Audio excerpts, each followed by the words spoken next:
I got my knitting. We have our social tea biscuits. Hello. This is it, right? Mm-hmm. I'm gonna go. Okay. Welcome to the Prickly Stitch podcast. My name is Haley. You can find me everywhere on the internet at Lock Knits. My name is Katie. You can find me everywhere on the internet as Misfit Sock. Her name is also Sock.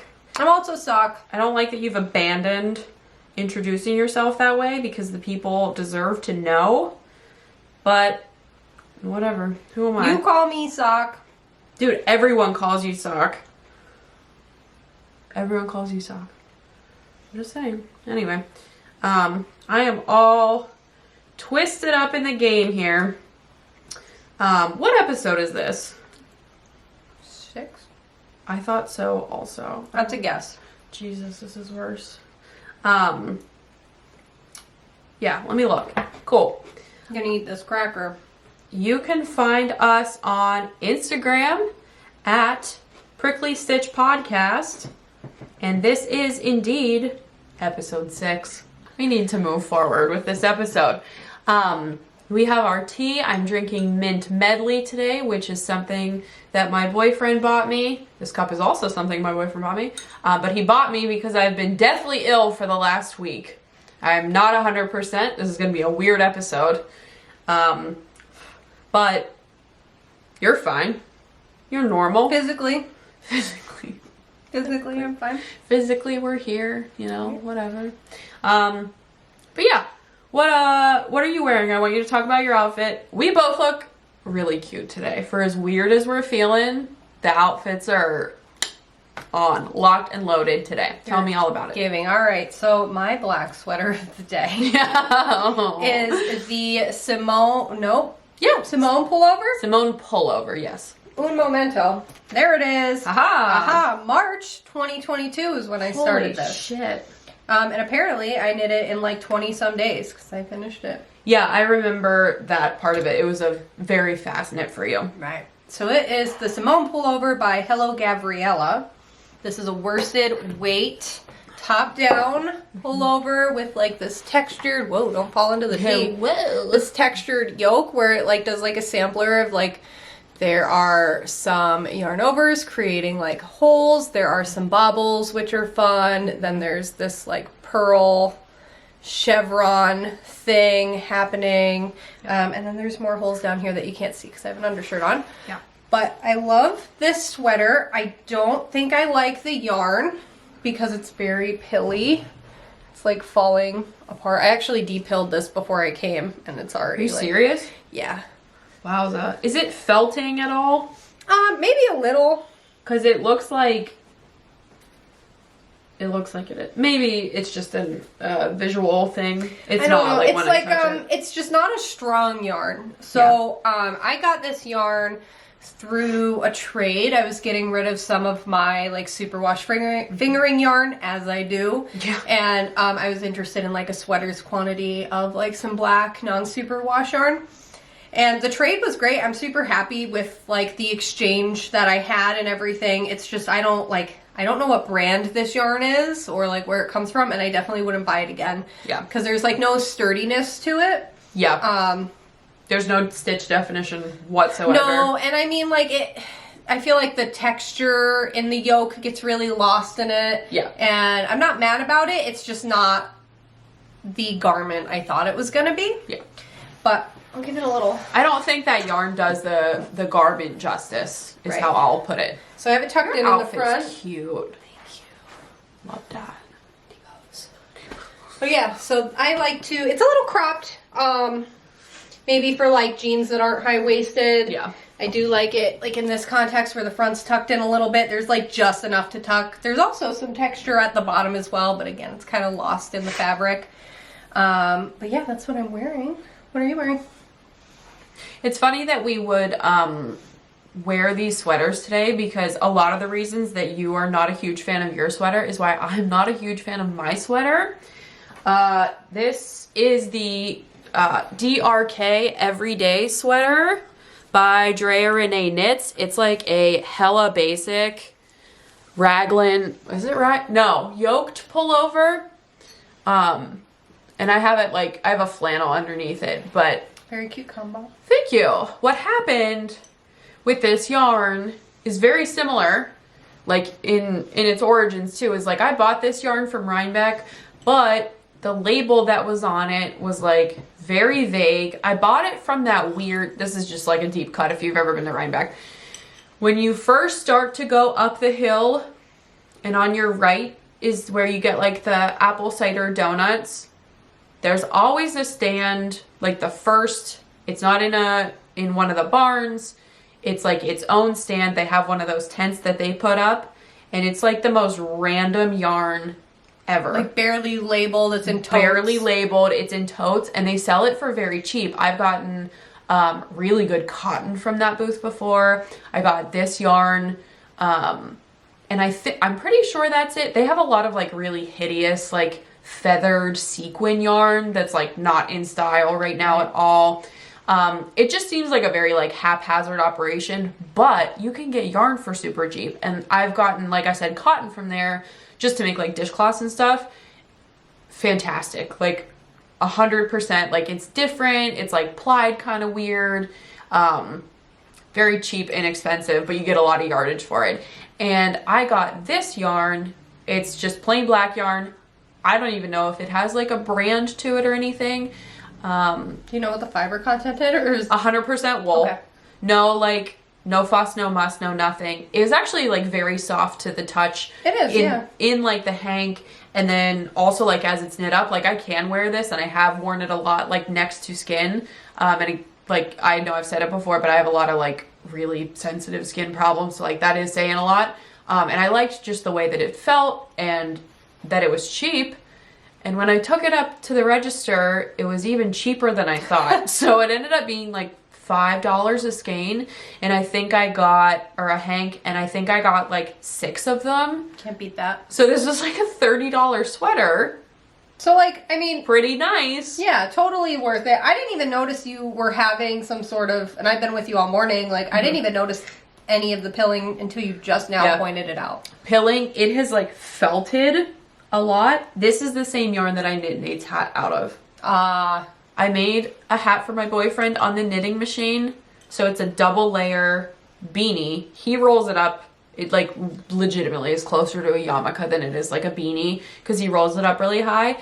After he's worn it for basically just the winter season, I think I made it for him in the fall. By like January, this hat will sit on its own. It's formed to his head. It's completely felted. You can't unroll it anymore. So this yarn is just like very susceptible to pilling and to felting and everything. I've shaved his hat, I think twice now or something, and it's finally like stopped pilling. I think if I gave this like one more shave, it would probably stop pilling. But this sweater is like, I don't hate it, but if I would have done any kind of like texture or like interest, like visual interest on this, I would have been like pissed because it probably would have just felted together and you never would have been able to see it. But I do want to like back up a little bit because I like the cut of this sweater. So it stops like right here, and then the rest is just like my flannel. It's like a little positive ease, not like too much. It definitely used to have more before it felted. Right. But it's very cozy. It's just a nice added layer. Yeah. And with it already, like, there's something liberating about it already kind of getting kind of ratty. It's like you can just wear it. It doesn't matter. It's going to do that even if you're precious with it. And, like, you're not going to see it on the camera. Like I said, you said that, like, we had breakfast all morning. You never, like, you didn't notice that it was, like, ratty or whatever. But it's just, like, a very not so precious sweater, I guess.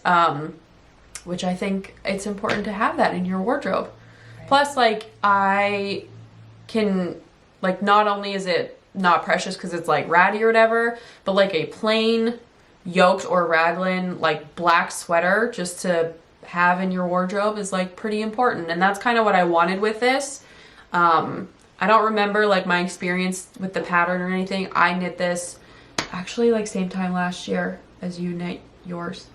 Really? Very weird experience. Yes, because my hair was pink, and my hair was pink in like February to March. Oh yeah. Very weird. Very weird. Anyway. Parallel, it's okay. But yeah, I don't get like a ton of wear out of this sweater in public, but I do put it on at home a lot to like added layer of warmth. Which, like, at the end of the day, let's analyze what are sweaters for. What are they for? You know, keep us warm, keep us like cozy. A hand knit sweater should feel like a hug, in my opinion. I will say this is next to skin. Yeah. So I am honestly skeptical, like, what content this is. Like, it was probably loosely plied too. Right, and I was just gonna bring up, like, what do you think is the reason both of our sweaters are having this issue? Is it a ply issue? Is it the twist? Mine's 100% a ply issue. It was very splitty when I was knitting with it, so the ply for sure. 100% wool, you know. What does that mean? What's the breed? Is it like a fine wool sheep? Is it something that's gonna fall apart very easily? Is it, I mean, this clearly isn't like a medium to like a coarse. Right. This has to be a fine wool because this doesn't feel toothy to me. This feel like if somebody told me this was superwash, I'd be like, okay. I was thinking about, like, as I was putting my outfit together this morning for the podcast, I would be very curious to know, and this is the ask, I guess, for the episode, if you have or have experienced at some point like a sweater that has either like felted or like kind of lost some of the definition in like what's happening or whatever. Like, if you have a nice like homey scuzzy felted sweater that you made, tell us about it in the comments. Like, where did it come from? What kind of fiber is it? Do you still wear it? Is it like your bumming around sweater? I think we should talk about that more instead of all this like pristine crap all the time. Like, knitted sweaters are, you know, some thing that we have to act all precious about. I think it's important to wear them. Why are we making them if we're not? I mean, you know, you don't have to wear the things you make. That's not what I'm saying. But like, if we're gonna make a wardrobe, why are we like, oh, I can only wear it if I'm gonna sit very still in this wooden and I'm chair. never gonna move my arms. You know what I mean? Like, that's the first thing to go for me is like the felted armpits because I'm like moving and shaking. But yeah, like, just tell us about a sweater that, you know, a little ratty. I just want to know. I'm curious about other people's experiences too, because I was pissed when I put this sweater away for the season, and then I pulled it back out and I really like got some distance between it, and I noticed, oh, this sweater is not like, it's lost all of its like drape because it's like stiffened up from sort of like felting together. The shape has changed. The neckline for some reason is like gigantic now. Like, I was pissed about it because I spent all this time knitting this. It was technically like a fingering weight sweater or sport weight or something. But now it's like found a whole new place in like my wardrobe and my heart. And I, like, after today, like, I am just loving it. This is like cozy feeling, you know what I mean? Right. So just pop off in the comments. Pop off. Anyway, that's that. That's what we're wearing. Black sweaters of the day. Bada bing, bada boom. What comes next? Well, I don't have any finished objects. I have a pair of socks that are not super interesting, but they're cute. They're cute. Haha. Remember my adventure on the last episode about trying to find like the absolute bare minimum yardage to knit a pair of socks? I found it. It's here. I found it. 40 grams of main color is all I need to knit a pair of shorties.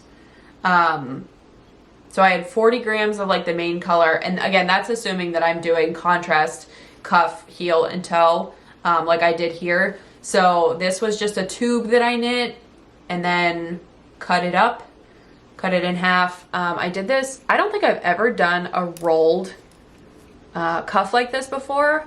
I know this is like similar to the Rose City Rollers pattern, but I didn't use that. I was just kind of like doing my own thing here.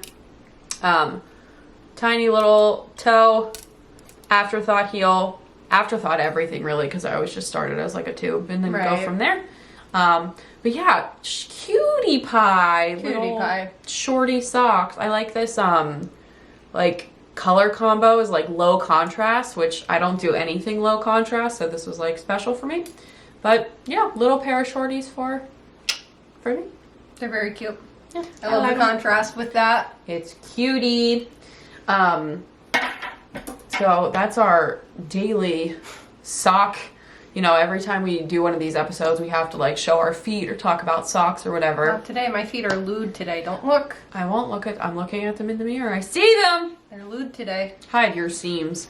Hide my seams. Hide my seams. Yeah, that's my only finished object. I finished Penny's quilt, gave it to her for her birthday. I talked about it on the last episode.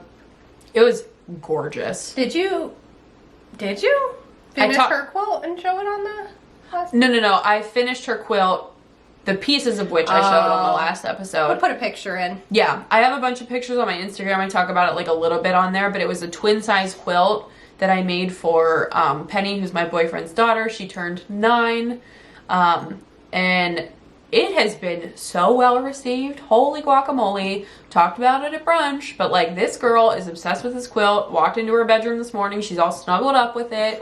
She like takes it and puts it like on the floor in the living room if she's gonna like draw on her iPad or like, you know, play whatever activity she's doing, like making art and stuff, like drawing. She plays teacher. She really likes to like pretend to be a teacher, and she'll like set up her iPad. Anyway, that's just like a whole thing, but she likes to do that. So I think it's just like her little like makeshift play mat. I don't think she would call it that because she's like 9 and she's like cool, you know, but that's basically what it is. But this girl like loves this ding dang quilt. It's so cute. But there's pictures on my Instagram and stuff, and she will have like put a picture in by now at some point, but it turned out really nice. It was very special. That's and great. Nate, my boyfriend, even helped me in like the basting process. So we like spread the whole thing out in my house, and I was using, I like to use the basting spray in a can, and we were like spraying a layer, and then we'd like roll a layer out, spraying, and he was like on one side, I was on one side, and I was like, I can do this by myself, but it'll just be a lot faster if you help me with it. And we got like done with the one side, flipped it over, we're starting the second side, and he's like, I'm really happy that like I was able to help with Penny's quilt. And I was like, that's so cute. You know, I felt like a burden, like, come help me baste this quilt because you decided to date some weird lady. I didn't even consider that like it's a quilt for his daughter and he feels like he was a part of it. It was I didn't very even think cute. of that. So that was a nice little exchange that we had. Are you ready to come up? Okay. But yeah, I finished that quilt plus those socks plus being like on death's door was what took up all my time. But yeah, not a ton of finished objects in this house. No, I I got nothing. Do you have any whips? So in the world of knitting, I am working on my Twofold Cowl, which is part of the Fresh Fiber Make Along. Fresh Fiber Make Along. I should probably learn what it's called, eh? Me too. But yeah, I'm almost done with it, honestly. Wow. It's just like this way too long thing on a very short needle. That's okay. We've all been there. Accordion. But yeah, I've decided to not do the buttonholes because when it's done, I'm gonna seam the back up. Okay, so it's knit flat. It's knit flat. And then you're supposed to put buttonholes in. You can seam it. It does give you the option, but you're supposed to put buttonholes in, and then it's like an infinity sort of setup, and you will not be able to see this again because the word of the day is stitch death. Yeah. But true. I figured out the little, you can't see that. It's lost cause, probably. Let me just, I'm going to click this little focus thing anyway. Maybe. Probably more than we think. Yeah. Is showing up, but you know. Touch it. You can kind of just, well. I hate that. I love it. I just meant the seam stability, which I think if that wasn't there, it wouldn't have kind of like a fold into a point it's going to. For sure. But I figured it out after a few rows. I kind of realized that what I had to do was not keep my center stitch marker in the same place since I'm only using one color. The thing to do was read the pattern, and when it says, you know... The thing to do is read the pattern? Well, when it says to switch to color 2, just move wherever the stitch marker was to the color 2, because it's not the same amount of stitches on each side on each row. There is like, you know, every so many rows or whatever, one side is going to have like 2 more stitches. Yeah. It's not going to stay dead center, and that's the issue I was having for the first couple of repeats, was like having to look at this thing that has no stitch definition and say, oh, that's where I have to start this. So it was a lot of back and forth, but I figured it out. I have one more repeat to do before I do the final ribbing, and then it's done. So like realistically, that is like an afternoon of work, but I have not had any like leftover resources inside me to craft at all lately, so I'm just glad that most of this is done. Will you put in, maybe at some point earlier in the conversation about this, will you put in a photo of like the pattern photo? Yeah. Just to show the people what it is, not what it's supposed to look like, but what the definition that you're talking about. It's supposed to have 2 colors, one on each side, like an intarsia where it splits in the center, and then there is in this like dead center of this long strip, you're pulling stitches in like a very simple cable, like some color this way, some color that way, and it creates this like X shape. But I'll insert a picture so that you can see that. And I just wanted to keep that because I was already doing one color and I was already not putting buttonholes in. Yes. And I just wanted to make sure the increases created like a V shape. I don't think there's going to really be a V shape. I'll have to see when I get to the ribbing, but I don't think it's going to be in the center where I'm doing this stitch definition. I think it's going to be on the outsides where I seam it together. I think that's where you're really going to get a point. Okay. Based on the increases that I'm getting. I think that's where the point's going to show up. But I'm excited to have this. Oh, that looks great on you. my torture wool. I don't mind it at all, honestly. I keep trying to like get myself to admit that it's not comfortable, but I genuinely don't feel bothered by the prickle. So the premise of this knit and the make along, if this is your first episode, just popping on, we are hosting the Fresh Fiber make along that goes through the, oh Lord, is it the end of July? Yeah. End of July. If it wasn't, it is now. Yeah. You can find it on Instagram. Look up the hashtag Fresh Fiber MAL. But just the premise of the make along is to work with a fiber or material that is new to you. Just like fiber content that you've never explored before. I have one of my whips that I'll show for something that I'm working on too. But what was this fiber again? This is Black Welsh Mountain, which is, I would say, on like the furthest end, it's like definitely a medium wool. I know there's like debate on where you want to put those lines, but it is coarse. It is typically not something you would use for next to skin. It is more for like an outerwear piece. But what I love about that is there's strength to that. And also if you put the, I mean, I know you don't want to touch it, but like just give it a grip to feel that loftiness. Like there's a lot of bounce to it. And this is not a super defined like yarn in and of itself because it is like a hand spun. So yeah, there's spots that are lightly twisted and it was hand spun. I don't think we've said that on this episode yet, but this is very special yarn. This is like truly like a rustic garment, being that it came from, you know, like a more coarse sheep breed, and then somebody processed that fiber themselves and spun it, and now I'm knitting it into like a very simple garment. Do you know what that would be really special as? Like that I could see myself wearing something like as I'm squeezing it is a triangle shawl. I wear triangle shawls like around my shoulders, and for the most part like I'm wearing clothes underneath that. Like maybe sometimes in the summer I'll wear like a spaghetti strap like dress or something, and then it would be next to my skin, but for the most part like there is a separation of like a layer of fabric between myself and the shawl. But something like that like over my shoulders in the winter, that like squish factor, that'd be nice. Yeah, it is. I think it's gonna be like a very warm and wonderful thing to wear. I would like to have like some sort of more dense cardigan, because I'm working on a lot of cardigans this year, but I'm picturing like something like that, maybe even that Corriedale I have as a cardigan with this on top of it, and the colors are very close, and like I'm thinking I won't need a jacket, I could just be outside in the cold and wowing the world of polyester, because like this can actually keep you warm. Yes. But it's this nice chocolatey color. It's not like, It is a natural black, which I guess I should say. It is from a breed that is a natural black wool, but what that means is that it's really more of this like chocolatey brown. I'm holding it against the arm of my sweater so you can really see that difference. But I am starting to get more into the world of like browns. Yeah. It's my new venture, is wearing dark browns. I think it is a noble pursuit.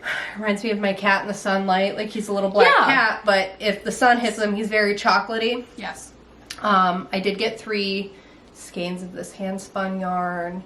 I only caked up or balled up 2. And this is the second ball. I haven't even went into the third yet. So I don't think I'm really going to need the third, which will be nice because maybe I can use that for some color work or something. But very nice. I'm glad I didn't ball up that last one. Yeah. Because I'd rather just save it for something else if I don't truly need it. You know what else that would that yarn would make a fantastic knit of is like a pair of slippers, like house slippers. Yeah. Something that you would put maybe socks inside of. Yeah. Something like that. It really is. I mean, just I've been very cold. My life circumstance has been weird, and I've been very cold. And having that like on my lap to work on already was like adding a lot of warmth. I will say it does kind of like it's not the best sensation on your fingers working with that. No. It's a coarse rope being pulled through your fingers. So like if you're sensitive about that sort of thing, I would suspect that anyone who's participating in the Fresh Fiber Make-Along, you're probably most likely going to end up with something that does not feel good in your fingers. Because I think we've all been down the like superwash merino route where it's like, la, this is so fun, and like, you know, this yarn's slippery and smooth to the touch and everything, and it's so cute. Look at my indie dyed yarn. But a lot of these yarns that are not as popular, like part of the reason they're not as popular is because like they are hard on your hands. So like that kind of wool, linen, cotton, like those are what I imagine is probably going to be a lot of what we're going to see in the make along, and that shit hurts. But it's a learning experience, it is. Right? Like, it's important to, like, take that time and think what you don't like about that texture and sensation. And, like, I was sitting there squeezing that a lot, like, just really trying to understand what it is you're working with and think, like, oh, what would this work really well as? Because that kind of opens a door of creativity, too, rather than just using the same, you know, 80-20 superwash yarn for every pattern, regardless of what, like, it's supposed to do functionality wise. You know? Like, do I need a shirt to drape, or do I need it to be you know, sturdy over time? Do I want this sweater to felt, or do I want to be able to see what's going on with it? Things you don't think about maybe throughout your whole crafting life, or maybe towards the beginning when you're inexperienced, but it matters. Like, your choice of fiber and material matters in the finished project and how it behaves. I'm going to talk about my whip for the make-along. It's very small and underwhelming, but I would just want to talk about like my experience so far. Also, this project is living in my Nightmare Before Christmas bag from Freckled Crafts that's also covered in fiber and fuzz and shit. But Michelle from Freckled Crafts, I think I said Freckled Fiber Crafts, she was very sweet on the woolies. She sent us a bunch of project bags to give away for a make along that we did, and her project bags are super cute, and I love Nightmare Before Christmas because I have no personality. So my project for the make along is I keep wanting to say Misty Mountaintop, but that's a Led Zeppelin song, and I think a Lord of the Rings reference. I was gonna let it go.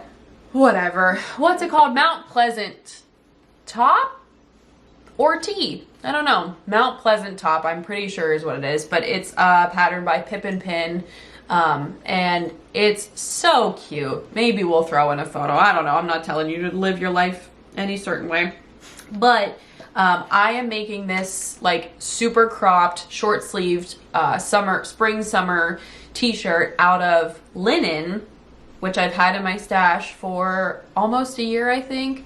It is Lewitt Euroflax, which I think is a little misleading because it's 100% wet spun linen, and I don't know what flax is. Flax is what makes linen. That's the like plant, like the fiber that I'm an idiot. You're so not an idiot. never mind. I always thought linen was just like a type of cotton. I never knew until recently that flax is what makes linen. The only thing I know about flax is that I used to pick flax in RuneScape, and then I would spin it on a spinning wheel in RuneScape. To make linen. Yeah, but I would play RuneScape to take a break from my craft, so I would like stop spinning on a spinning wheel in real life to spin a wheel digitally. Side note, my Animal Crossing house has like a loom and a spinning wheel and like a sewing machine. Do not cut this part out. The people need to know. I need to escape from my life by Right. building my actual life in game. When I played Animal Crossing for the first time, the person who showed it to me was like, "You'll love this game. It's a game where you do chores." And I was like, I do love It gives that. you control over your life. Like you could pretend you're able to actually pay off your debt, and you could pretend you're able to have like a clean, organized home. Tom Nook is like an allegory for like capital. Anyway, yeah. Here's my yarn ball band. Lewitt Euroflax 100% wet spun linen. This is says it's a like fine sport weight. I don't really think it is. I think it's like a fingering weight. Whatever. The pattern is written for a fingering weight. It's on like very small needles. And the only thing that I've done so far is just knitted my swatch because I'm not naughty. I made a swatch.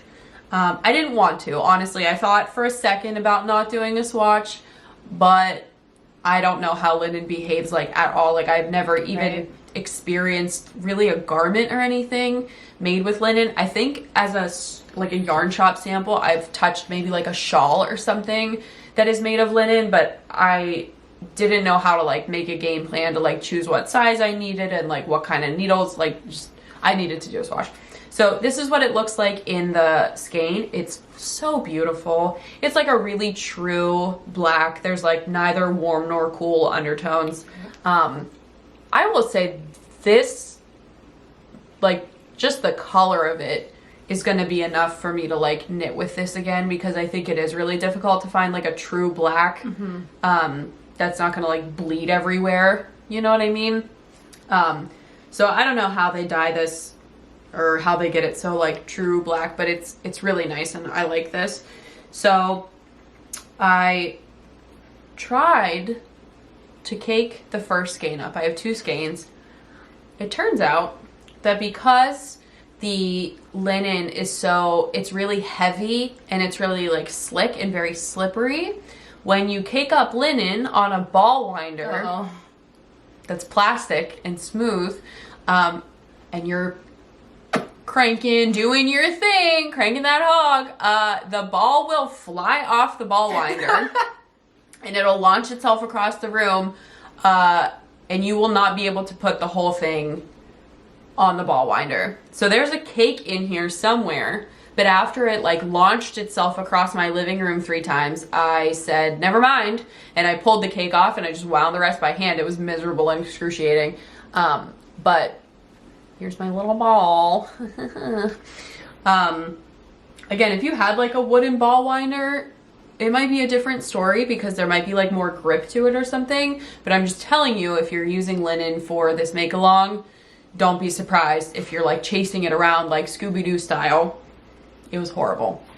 So I knitted my little swatch. Don't come at me about how small my swatch is. I know my swatch is not big enough. I don't care. I did do it in the round because the whole project is knit in the round. This is honestly all the more like swatching I ever do, like typically just an inch. I'm really only looking for like stitch gauge, not like row gauge. Like I'll just game plan that as it happens or whatever. But I did 3 varieties of like needle sizes.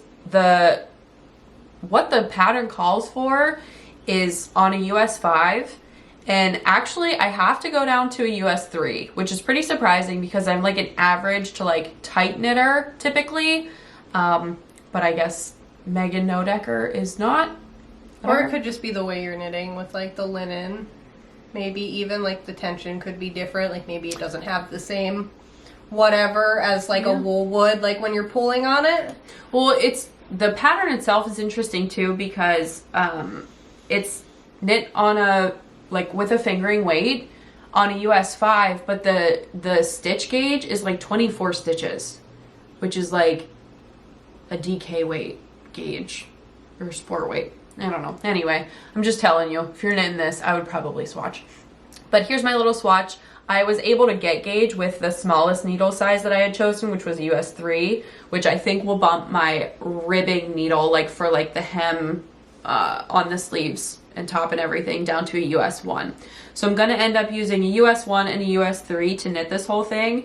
But oh my goodness, the fabric that I got from this linen after I like washed it and like just beat it up a little bit with some wool wash is so pleasant.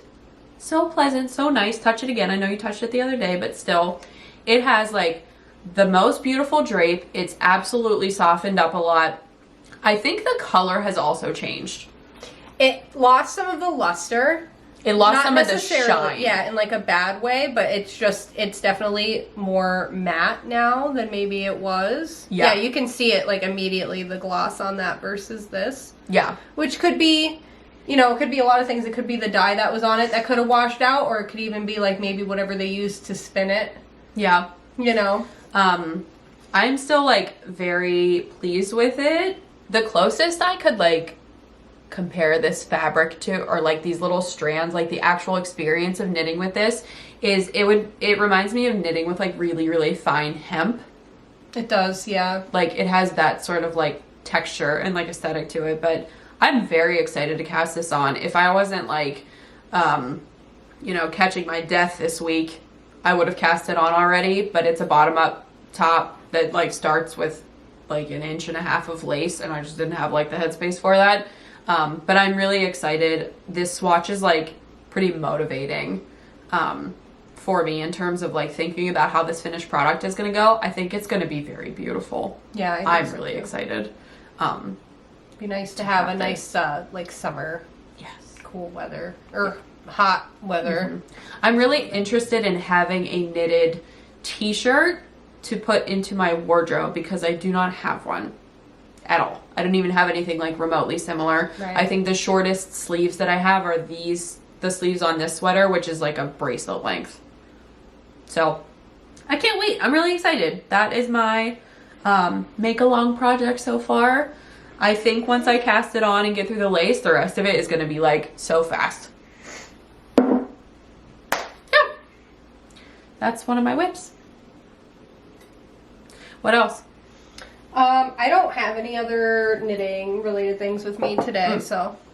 I will share my second whip. It is not interesting, and I have no plans to like turn this into a pair of socks yet, but I am knitting a sock tube out of some yarn that I got when I was in Philadelphia. And this is, I was telling Sock over breakfast this morning, but this is like technically also a new to me fiber. This, I'm just gonna pull out this stupid tag. I got this yarn from Yarnphoria in Philly. Nate and I kept calling it Yarnphobia the entire time. We knew it wasn't that. But it's called Misty Alpaca. This is the label. I have never seen this yarn before, but it's so cute. It is 50% alpaca, 30% merino, 10% silk, and 10% nylon. It's hand painted, not self-striping, but just really fun and cute. This is the skein. It reminds me of like a box of colored pencils. And it's just knitting up into this cute little, you know, it's still striping. It's just not like what we would technically consider self-striping, but like a micro stripe. Micro stripe, yes. It is so fun. The alpaca, like just the experience of knitting with it, like it's very soft. It's really ding dang cute. So this has just been my like travel knitting, just to have something like in my purse or whatever. So no immediate plans. I'm not gonna like be in need of an alpaca sock anytime soon. Just something to do. But it's just something to do, and I love this. This yarn is so cute. It is very cute. It's a happy yarn. Yeah. Went to Philly to see Molchat Doma. Also Maria, formerly Woolen Forest, now Cozy Goth. Maria said she went to go see them too, just in Asheville. But I don't like, that was my first time like getting down to Philly since I've moved here and everything. Yeah? So that was a fun little trip. Got to like check out the yarn store, you know. It was really nice. Yeah. So it was my souvenir. That's all for whips. That's it. What comes after whips? Well, I mean, sewing, I suppose. I suppose. I suppose. What the hell? I will do by smaller, less exciting sewing. I think this is exciting. We haven't talked about this on the podcast at all. So I actually started this project like a year ago, probably, and I'm actually realizing like I meant to bring something, but I forgot. That goes with this just to kind of explain, but whatever. So like a year or so ago, I was interested in like English paper piecing. I think a lot of people were at that time. There was like a couple other like fiber podcasters that were doing projects, and I was like, oh, that's kind of cool. I want to be interested in doing that.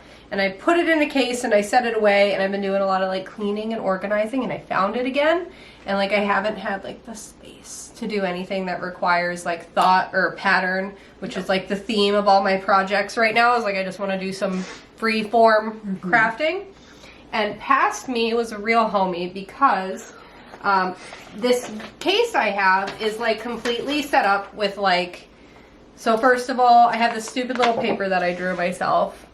No, you don't need to see it. They're my secrets anyways. But it's basically like a little diagram of where I wanted everything to go a year ago. And I pre-cut like all my paper pieces ready to go. And on them, let me see if I can find an example. So like on most of them, it's which fabric I wrote down was supposed to go with the piece. So I literally just had to like pick it up. And then I also had a pile of all my fabric pre-cut ready to go too. So I literally just had to like pick out a paper, pick out, hang on, this is the wrong one, but like pick out a paper, read it, pick out a piece of fabric, and then lay it over, and then create my piece. So when you do English paper piecing, let me grab all of my components here. My components. So also this was just like a little side note, this was before I bought like acrylic pieces. So I went through all my like traditional art supplies, and I have like this Bristol paper. Yeah. And I created all of these like pretty hardy templates that like definitely aren't mathematically sound. Like they're definitely like oblong and that's okay. Goofy.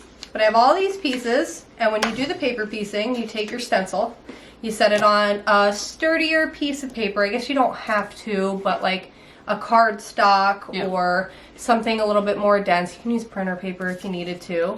And then you cut a shape. So when you cut that shape, you then take fabric and you will wrap that fabric around the edges of your little paper piece. Okay. And then you'll take a basting stitch. And actually, I'll show you because I know maybe you're being exposed to this for the first time too. And you do just enough to hold it around the shape. The shape. Okay. So then you get like these little diamond pieces, right? So once you have those, and this is just for people who don't know, then you would pretty much take your two pieces or whatever you wanted your shape to be, and you'd hold them together like that, and then you just stitch your seam together, and then you have a little shape like so. And then when you're all done and you have this either panel of these quilted pieces or, you know, whatever your shape is, whether you're doing like an applique, like a flower or something like that, you'll just pull all those paper pieces out, all the little backings. Yeah. You'll just pull them out, and then you can do whatever you want with that. Then you basically just have like an intricately quilted. Hand quilted. Hand quilted, yeah. Little things. So whether that's going to be like an applique design or, you know, you just wanted to do like a rectangle so that you can make a bag out of that. Yeah. You know. That's cute. Yeah, it's just a little handcraft that I have in my little case that I can like pull to the couch, and I can sit there, and I have like my big cone of thread and needle, and I just sit there, and you know, it doesn't take a lot of effort to do. But I apparently had some like grandiose, elaborate plans with all of this because I have like you had a map. I had a schematic, and who the hell knows what I was getting up to. But all of that was ready to go. I didn't have to do any prep work. I just had to sit. And I'm glad I found that. I just had to sit. I just had to sit and do it. So it was fun to find that. Yeah. And that's what I've been working on. So I'll show you some of the fabric that I have already cut. So like we have... These are darling. Aren't they cute? I got a lot of this fabric from Brienne, actually. She was like, oh, yeah, like... one of the first times or second times I went out to Pittsburgh, Brienne's like, oh, you're sewing now? I bought a bunch of fabric because I thought I would sew, and I never did. And she sent me like a bunch of her like fat quarters or whatever. So there's like little bundles of flowers. Oh, there's little guys. Now that you say they're from Brienne, I see the aesthetic. Yeah. For sure. There's like, yeah, little like crystals and mushrooms. Stop it. There's some skulls. Look at this. This looks like, this craft seems like it would be very appropriate to do fussy cutting. Well, that's what all of this is. This is all fussy cutting. That's cute. So like if you look at my little paper, like some of them were specifically I needed the skulls, and some of them where I specifically needed the mushrooms. The diamonds that I have cut are a little bit more specific. So like I have X amount of ones that specifically feature crystals, and ones that like, where are the mushrooms? Ones that like specifically have the mushrooms. So there's a lot of like things you can get involved with online. There's like the what is it called? It's like Hexi Swap, which happens every year. So basically it's paper piecing thing that happens, and you're supposed to have 20 hexes that you make that are in a certain size, and they're supposed to be, at least to some extent, like fussy cut, all of them. You're not just supposed to take like random, they're supposed to be fussy cut, and then you'll ship them to like a random person. That's and then so you'll cute. get 20 random ones. They're so cute. Something I've always wanted to participate in, but like I'm neurotic and like can't keep focused enough to do 20 that I'm gonna send away. Speaking of like connecting with people online about crafts and stuff, I know, because you've told me about it before, if you are a crafter who's on Reddit, Reddit has, just so you know, it took me like a long time of being on Reddit before I realized like, oh, there's probably crafting subreddits. There is. For like any craft you could want. I love the quilting subreddit. It's very nice. I like them. I don't feel like I get enough.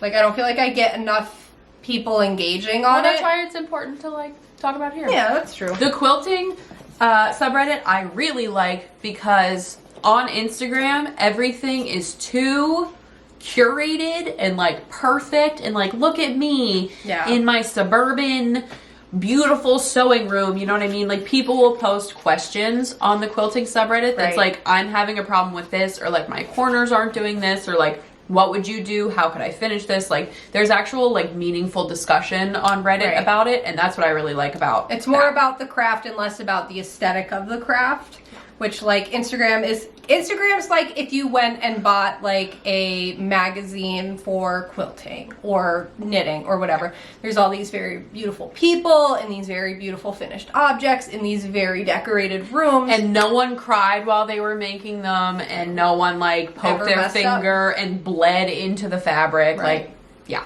I do really enjoy Reddit. I learn a lot on Reddit, and I get a lot of inspiration for Reddit. I just like, I need more juice. Like I need I wish there was like a better place for like a crafting specific social media, and I know like forum makers style tried to do it or whatever, but it's just like, I just want to see like every hand quilted thing ever made really fast so I could scroll and like get the sauce. Juice. Yeah.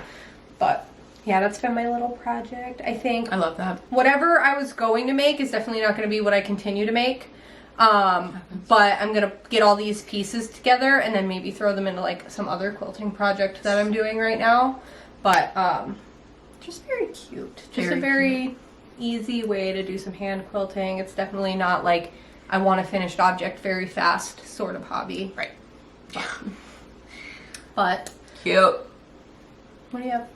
I don't have anything else. I'm not going to pull that whole thing out, so that's like stashed, I guess, technically. Okay, what is that whole thing? What do you mean? What's over there? This? Oh, that's what you meant. No, I meant I'm not going to pull that whole thing out. Oh, my whole granny square blanket. Oh, you've just changed your mind? Yeah. That's fair. I was thinking about how I stacked the blanket, and then like the squares are on top of it, so if I pull the blanket out, the squares go everywhere. Haha. I've made a lot of progress on my granny square blanket. That's all. The end. I'll show my other thing I've been working on then. This is so amazing. You're a mad woman. Well, will you just knit a hat or something? Like, can you start something? I can't, because like so here's the problem with me, and I think maybe a lot of people we're getting into the nitty gritty who, I don't know, maybe are afflicted with similar You're afflicted with something, that's microorganisms in their body or something. I don't know. So like if I am not like genuinely impassioned about something or have like a genuine desire to possess something, I will not waste my efforts making it. I'm not going to make a hat just to have something to do. I'm going to do something that's very time consuming because like I just don't feel like expending energy on something that at the end of the day is not going to make me feel anything. I think they call that being a product maker. Maybe. Product Maybe. knitter, product Like I filter. haven't even made socks because I'm like, I have enough socks and I've just been bored. So I'm starting these crazy projects. So I'm going to show you just like a little, I'll talk about this while holding it. I'm going to insert a picture because this is very clearly in a hoop. And I don't want to take it out just for the sake of showing everyone. So I went with Haley to Joann's and we bought an acrylic square, which is, you know, this size. Yay big. And I kind of told myself, I'm like, all right, we're just buying silly shit now. So if I'm going to buy this acrylic square, I'm going to go home and make something with it immediately to validate this $13 purchase or whatever it was. Yeah. So I just cut out a bunch of these. So a lot of this fabric, Haley actually gifted me for my birthday. We've been doing this like repurpose like Second craft life materials that are in our general vicinity. Like these were from your mom's, right? And she just gave me a bunch of fabric. So I was feeling really inspired specifically by these like the gray reoccurring fabric. It has like mushrooms and like moths and the low contrast nature. And it has like the camel warm orange color going on, which is sort of how my craft room's been steering lately. So I based everything around that. And then my backing fabric I've had for a while. I've never seen that. It's so cute. I have it in like a gray, orange, and black version too, which I actually made Brienne's quilted pillow with. If you ever looked at the back of her pillow or even just some contrast fabric, it's a different colorway of this. Yeah. But I had this in like completely untouched, probably in a yard or two's amount, and I was like, oh, I'll just use that as a backing fabric. Yeah. So I based the rest of my choices on that, and my like mental state making this was just like the idea of softness. I wanted low contrast. I wanted like soft muted colors, and I picked just a bunch of, you know, kind of all in like a medium, very few were in like a dark. But I just picked out some of those colors based around that weird gray and back fabric. Your color selection is fantastic, like flawless. Thank you. Would not have changed a thing. I know like you've expressed that you have struggles with like contrast sometimes when you're like picking stuff, and I've seen you like make a whole ass thing and be like, I don't like what I picked. But this is all amazing. My agenda with this was I kind of told myself like I don't want to pick anything I would pick, if that makes any sense. Like my parameters were this here, this palette, and the back palette, and I said I don't want to pick like the dark, moody, spooky, busy fabrics that I am inclined to choose. I wanted to pick stuff that I thought was going to be kind of fugly, honestly. Like I wanted to pick stuff that I was like, I don't know what I'd ever use this off-white, delicate floral for. Since I started quilting, I am like, why do I not have more of that fabric? And the answer is because it's hideous when it's not a quilt. It's for quilting. Right. It's beautiful. But in a quilt, it's gorgeous. The other thing too is I didn't buy anything for this aside from the hoop. I'll talk about the hoop in a second, but I didn't buy any of this fabric. You gifted it to me. I bought it all a year ago, or it's been sitting in stash. I didn't even buy my batting, which is just a cotton batting that I chose, that I have. I have like a bunch of it that I never used. So I didn't spend any money to make this either. So it was fun to not think like, oh, this would work better if I had X color and then running to Joann Fabrics and buying it. So I did that, and I decided that I was going to use the backing fabric as the binding and just fold it over. So fantastic. Why make a bias tape or a binding or whatever you want to call it if I don't have to? Girl, tell me about it. And then I said, well, we're going to be a real crackhead about this. And we're going to hand quilt it, which I've never done before. So we started doing like a big stitch. I don't know if you want to touch that. I think you should. Yeah. Again, with the idea of softness, I just didn't think I would get the desired aesthetic and the desired feel from running it through my machine. I thought it would be like too crisp, too sturdy for me to get what I was looking for. And this has like a wrinkle to it, like a real wrinkle. Wrinkle. And that texture is very satisfying for me. Just want to get it here. It reads like beautifully just on the like little viewfinder there. Like it looks awesome on the camera comparatively to just eyeballing it. So gorgeous. So that's what I've been working on. How big is the thing? It's all like wrapped up in that thing right now. It is not that big. I would say this was either like a baby blanket or a lap blanket. Like it would be good to toss over me for like a little nap, but it's definitely not. Yeah, or like if you're sitting on the couch knitting. What was it? What did I texted you when we were talking about it. It's either like 40 something by 50 something or like, you know, somewhere in those parameters. It's probably 42 by something because the width of fabric on a bolt is 42 inches. So if you didn't cut it down at all, like the backing piece, I mean. Right. Probably about there. Yeah, it's somewhere in that ballpark. It's a little too small to be a blanket for an adult. But it is for like throwing over my craft room. It's gonna look gorgeous just like on your chair. I'm very excited for it.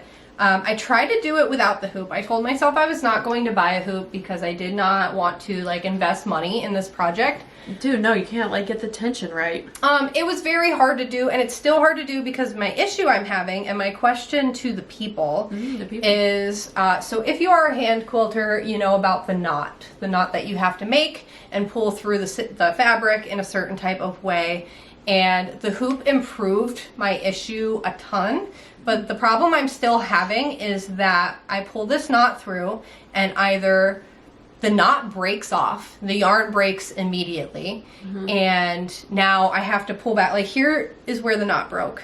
Yeah, so I see that in like 2 places and it concerns me. So I have to pull all of that out now and then redo all of that work, which isn't a ton of work, but still I have to redo it, and it's happening like several times in a sitting, which is making me not want to work on it. Or somehow the knot's just like wiggling its way back out of the hole. Yeah. That was created, and then it's loose again. It's like, well, now how do I get this knot back in the hole? Are you using shitty thread? No, I am using 100% Egyptian long staple cotton quilting thread. I'm using thread specifically for this task. Do you know if you're supposed to hold it double at all for hand quilting? I don't know. Nothing I see has Would said that. indicate that. Okay. The only thing I could see that maybe I'm not doing is like doing the knot twice before I pull it through, but that's also going to create a larger hole in the fabric that's being pulled through. If I go back and see that the knot has came through like that, taking it, like the knot's still there.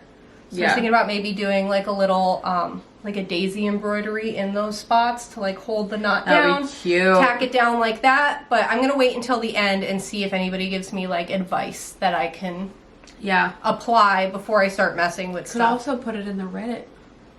I could put it in the Reddit. I don't like posting on Reddit. I don't either. Cause like I'm not trying to like. Yeah. I would just feel like I'm an idiot. I don't know. I just feel like people run their mouth a lot on Reddit for no goddamn reason. People act up on Reddit. So I don't post on Reddit. Yeah. Unless I absolutely know what I'm talking about and I'm trying to be helpful, not hurtful. I do not post on Reddit. But that's my quilt I've been working on. This has been really nice to just like It's gorgeous. Sit down with my morning coffee and like I can get like one block done in like 45 minutes to an hour. It's just a big stitch. It's nothing crazy. It's just big stitch. I just wanted it to be like donkey, like just like, I don't know, like look homemade. You sent me an inspiration picture a few weeks ago or like maybe a month ago or something, and it looked exactly like this, and you have executed on the task. I sent you an inspiration picture? You sent me something that you loved that was hand quilted, and I said, That's Oh. crazy. I would never let you start a project like that, and then you were big and bad and bold and did it on your own I time. was having a psychotic episode and I did it in a day. Isn't it great that our psychotic episode results in quilts? You know.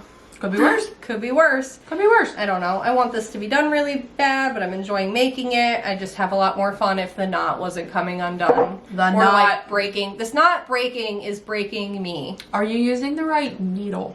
Yes, I went out and bought quilter. Like, I started doing this without the hoop, and I'm like, all right, clearly, maybe I don't have Something's wrong. Step one was maybe I don't have the right tools. So I bought the hoop, I bought quilter's needles. You know, I'm doing what I'm supposed to be doing. Maybe I'm just too rough with it or something, but we'll see. This also seems easy to fix. Whereas, like, I feel like it'd be annoying to, like, machine fix a bunch of spots and line it up, where if I'm just doing, like, kind of janky hand stitching, like, I'll just put a hand stitch back in it if I have to, if it falls apart in the wash or something, but... My least favorite part of machine quilting is when you run out of bobbin thread halfway through a line, and there's no way to, like, fix that, so you just take the entire line out and you just sit there with your seam ripper, and you're like, I love quilting! That's exactly so what's good. happening here. Is like, I'm like, wow, I'm making progress. I got like 6 rows without having to put more thread on. Oh. Like, get out of my face, you know? Yep. I don't know. But thanks for listening. That's it. That's all I got. Genuinely all I have. That's it.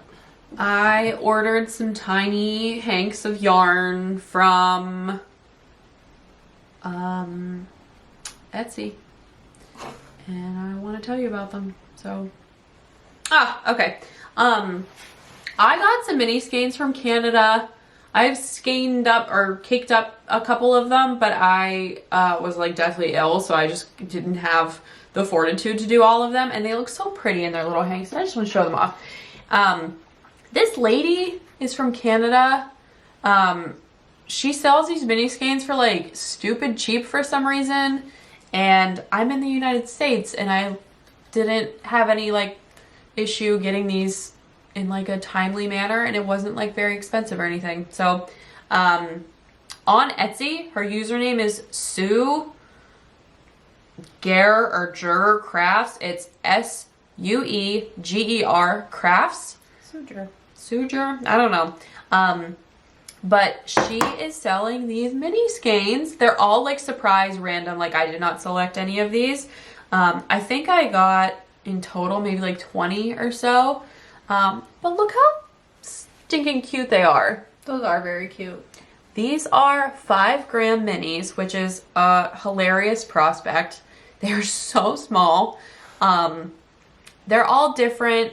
I don't know, like, if she just does this for fun or if she, like, sells her yarn. All that's in her shop is, like, these little mini skeins. So, like, maybe she just does this for the lulz. Like, I'm not sure. But they are just so cute and fun.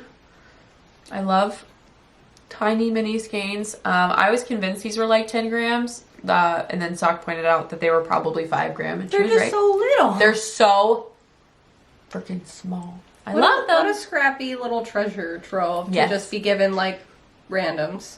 So my granny squares I'm making are 4 rows in fingering weight yarn. So they're about like, maybe like 2.5 by 2.5 inches square.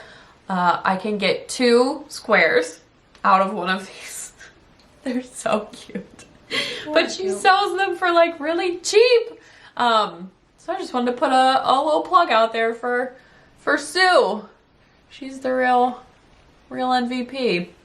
I will show my granny square blanket maybe like on the next episode or something when I remember to like pull it out and actually be able to like organize it and stuff. But I don't usually like buy a ton of yarn unless there's like something I'm looking for or it's a color that I like really feel impassioned about. I almost never just buy like mini skeins like this, so I was just shopping on Etsy and they were so cheap. Well, you kind of need. Your project needed to be fed. Yeah, and I just realized like I'm not, based off of like the yarn that I had, I'm not gonna like be able to see this blanket through in a meaningful way without like buying a little bit of something. So I was like, whatever, these are like, they're fine. It was a nice little treat for me. Yeah, you won't have like a gluttonous leftover. Right. Yeah, like, what is the point of doing like a scrap blanket if you're gonna like buy more yarn and then just end up with more scraps? Like, it's just stupid. But yeah, that's literally all I have. That's the whole episode. Just been doing the things. That quilt took up a lot of time. I was dying. Yeah, now I'm here eating social tea biscuits with you. Life takes up a lot of time. It does. It really does. It's important to like remember that like we have to exist outside of just producing handmade textile goods. Yeah. I told Nate again the other day, we were watching Game of Thrones. Someone was like carrying around this like beautiful beaded like ball gown dress or whatever. And I was like, here's my reminder that if I were born any other time in history, I would have been so useful. So useful. I would have spun the yarn for the village. I would have knit the clothes. I would have sewn things. I could have been a cobbler. Now I'm nothing. Now I'm some tack clown. Well, what are you gonna do, you know? Anyway, I just feel like that. So, whatever. Well, I think even now, like, we're going through the dark times or about to enter them, and I think it'll be important to have, like, a skill. Yeah. We have to all use the barrel fires to survive. Lord. Gotta keep Nate in his small hats. How will he ever survive the winter? That's what I'm saying. Anyway, we are popping off now. We're gonna, like, find some dinner. It's 12:30, so maybe not dinner. But, like, we're gonna go second meal. Eat some food or something. I don't know. Maybe we'll craft a little bit. Maybe we'll, like, run through the streets and just have our episode and make it someone else's problem. Yeah. Thanks for hanging in there. Do you have anything to say? No. Goodbye. Be well. I love you. Au revoir. Thinking of you. All right now. Bye. Goodbye. Goodbye. AM door closed.